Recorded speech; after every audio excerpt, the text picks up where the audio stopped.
रात के ठीक 11 बज रहे थे। आसमान काले बादलों से ढका हुआ था। बिजली की चमक हर कुछ सेकंड के बाद पूरे इलाके को सफ़ेद रोशनी में डुबा देती थी और फिर सब कुछ पहले से भी ज़्यादा अंधेरे में खो जाता था। घनाघोर बारिश के बीच रोहन नाम का एक युवक बस से उतरकर सुनसान सड़क पर खड़ा था। वह कई साल बाद अपने नाना के गांव सोनगढ़ लौट रहा था। मोबाइल में नेटवर्क नहीं था, चारों तरफ सन्नाटा था। दूर कहीं सियार की आवाज़ें गूंज रही थी। रोहन ने बैग टांगा और धीरे से कहा, बस 5 किलोमीटर ही तो है, पैदल चला जाता हूँ। तभी पीछे से एक भारी आवाज़ आई, अगर अपनी जान प्यारी है तो आज रात उस रास्ते पर मत जाना। रोहन ने पलट कर देखा। बरसाती पहने एक बूढ़ा चौकीदार लालटेन लिए खड़ा था। उसकी आंखों में अजीब डर था। रोहन पूछता है, अरे बाबा क्या हुआ? क्योंकि आज काली अमावस्या है और सुरंग फिर से खुल गई है। रोहन हंस पड़ता है, बाबा ये सब फिल्मों में अच्छा लगता है। बूढ़े ने उसकी तरफ एक छोटा सा ताबीज बढ़ाया, अगर जाना ही है तो इसे अपने पास रखना और चाहे कुछ भी हो, रास्ते में अगर कोई तुम्हारा नाम लेकर बुलाए, पीछे मुड़कर मत देखना। रोहन ने मुस्कुराकर ताबीज जेब में रख लिया और धन्यवाद बोल दिया। इतना कहकर वह अंधेरी सड़क पर आगे बढ़ गया। बारिश धीरे धीरे कम होने लगी। कुछ दूर चलने के बाद उसे सड़क किनारे एक पुराना पत्थर दिखाई दिया। उस पर लाल रंग से लिखा था, सुरंग के बाद लौटकर कोई नहीं आया। रोहन ने सोचा शायद गांव वालों की कोई पुरानी कहानी होगी। वह आगे बढ़ गया। करीब 10 मिनट बाद उसे पहाड़ी के नीचे बनी एक पुरानी रेलवे सुरंग दिखाई दी। लोहे का जंग लगा हुआ बोर्ड हवा से हिल रहा था। उस पर लिखा था, यह मार्ग स्थायी रूप से बंद है। लेकिन अजीब बात यह थी कि सुरंग के अंदर से पीली रोशनी आ रही थी और ऐसा लग रहा था जैसे कोई धीरे धीरे गुनगुना रहा हो। रोहन ने मोबाइल की टॉर्च जलाई और अंदर चला गया। जैसे ही वह कुछ कदम आगे बढ़ा, बाहर की सारी आवाज़ें गायब हो गई। ना बारिश, ना हवा, ना झिंगुर की आवाज़, बस एक ही आवाज़, पानी गिरने की आवाज़।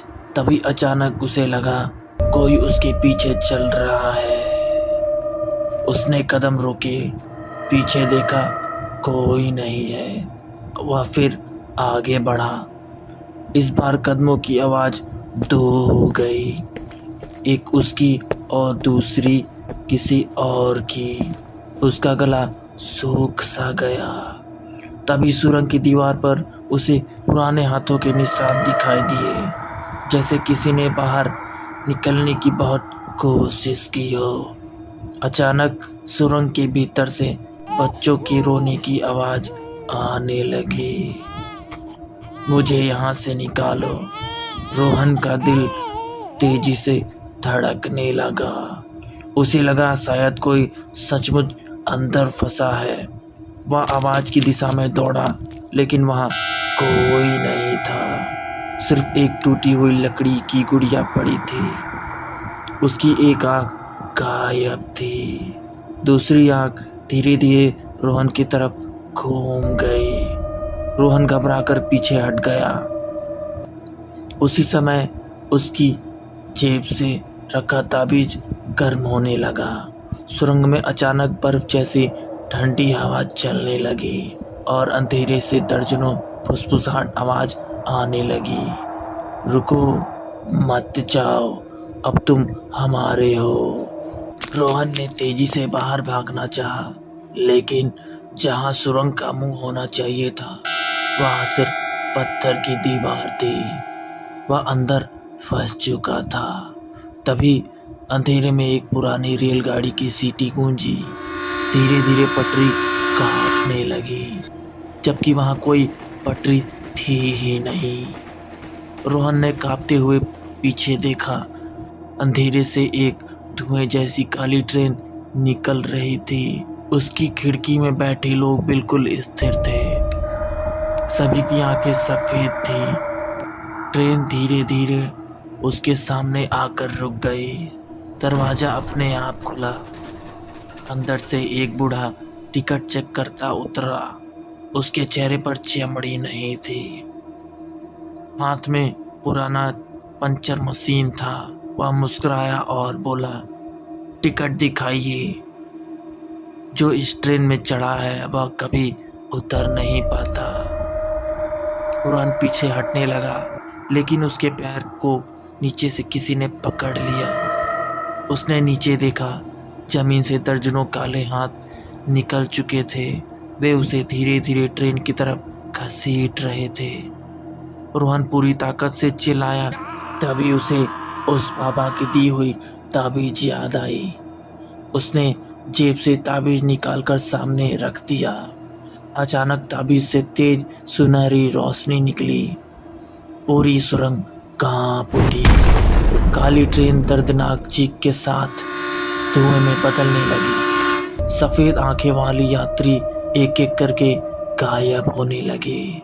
गायब होने से पहले टिकट कलेक्टर जोर से चिल्लाया, तुम बच गए, लेकिन अगली अमावस्या से पहले अगर इस श्राप का रहस्य नहीं सुलझाया तो पूरा सोनगढ़ गांव हमारी ट्रेन में सवार होगा। इतना कहकर सब कुछ शांत हो गया।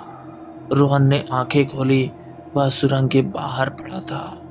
सुबह हो चुकी थी। गांव के कुछ लोग उसके चारों ओर खड़े थे। तभी उसके नाना वहां पहुंचे। उन्होंने कांपती आवाज में पूछा, क्या हुआ बेटा? तुमने काली ट्रेन देख ली? रोहन ने धीरे से सिर हिलाया। नाना के चेहरे का रंग उड़ गया।